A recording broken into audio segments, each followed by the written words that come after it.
बैगनी दुपट्टा। सागर एक स्मार्ट और गुड लुकिंग लड़का है जो एक प्राइवेट बैंक में मैनेजर के पद पर लखनऊ में कार्यरत है। 2 दिन बाद सागर का जन्मदिन है। हर साल की तरह इस बार भी सागर ये जन्मदिन अपने घर दिल्ली में ही अपने माता पिता के साथ सेलिब्रेट करेगा। इसीलिए सागर ने 4 दिन का अवकाश लिया। शाम को सागर की माँ का कॉल आया। सागर ने बताया कि वो कल घर पर आ रहा है। उसने 4 दिनों का अवकाश लिया है। ये बहुत अच्छा किया बेटा। अब कुछ टाइम तो हमारे साथ रहोगे। माँ ने कहा, कल कितने बजे की गाड़ी से आ रहे हो बेटा? माँ, दोपहर 2 बजे की ट्रेन से। ठीक है बेटा, अपना ध्यान रखना और खाना पीना सब टाइम से। और सर्दी भी बढ़ गई है तो कुछ गर्म कपड़े भी पहन लेना, ठीक है?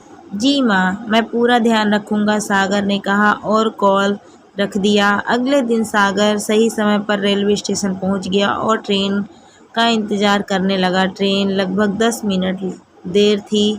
ट्रेन आने के बाद उसने अपना रिजर्वेशन सीट देखी और अपना सामान सेट करके आराम से बैठ गया। समय व्यतीत करने के लिए उसने अपने पसंदीदा लेखक की किताब पढ़ने लगा। ट्रेन अपने गंतव्य की तरफ चलने लगी।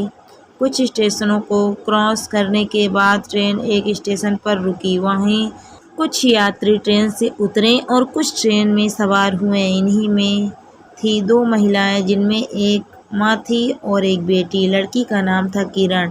किरण ने अपनी रिजर्वेशन सीट खोजी और अपनी माँ को बैठने के लिए बोला और स्वयं भी अपनी सीट पर पलथी मार कर बैठ गई। किरण ने क्रीम कलर की ड्रेस पहन रखी थी और उस पर बैंगनी रंग का दुपट्टा उसके खूबसूरती को और बढ़ा रहा था। सागर ने देखा तो बस देखता रह गया।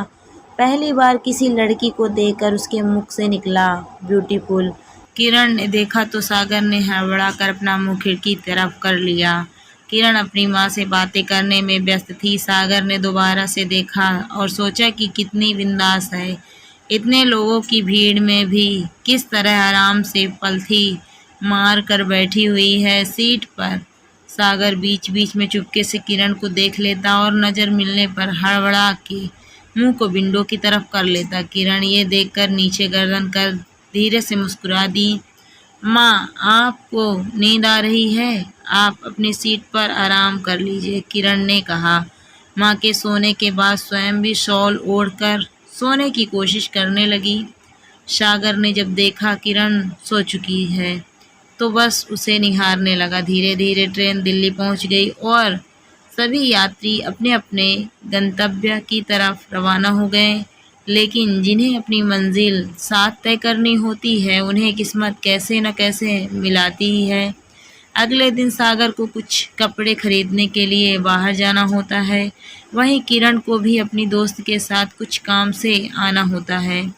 एक बार फिर दोनों की मुलाकात होती है और बिन कुछ कहे बस मुस्कुराकर आगे बढ़ जाते हैं। शाम को जन्मदिवस सेलिब्रेट करने के बाद जब सभी लोग बैठे थे तो सागर के माता पिता ने पूछा, बेटा सागर, शादी के बारे में आपका क्या ख्याल है? अगर पहले से ही किसी को पसंद करते हो तो बता सकते हो। सागर ने मन में कहा, पापा पसंद तो है कोई, लेकिन हमें खुद ही उसके बारे में, उसके नाम के अलावा कुछ नहीं पता है, तो आपको क्या बताऊं।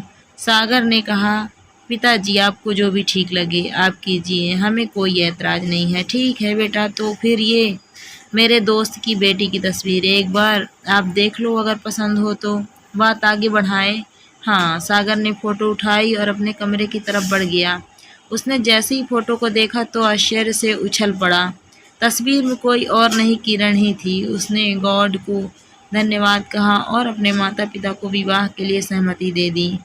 कुछ ही महीनों में सागर और किरण का विवाह संपन्न हो गया। एक दिन सागर का अवकाश था।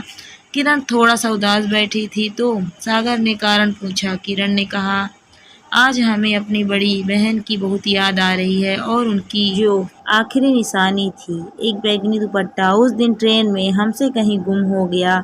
सागर ने सुना तो मुस्कुराया और अंदर जाकर अलमारी से एक सुंदर सा दुपट्टा लाकर किरण को देते हुए बोला, कहीं वो बैगनी दुपट्टा ये तो नहीं। Thank you for watching my video.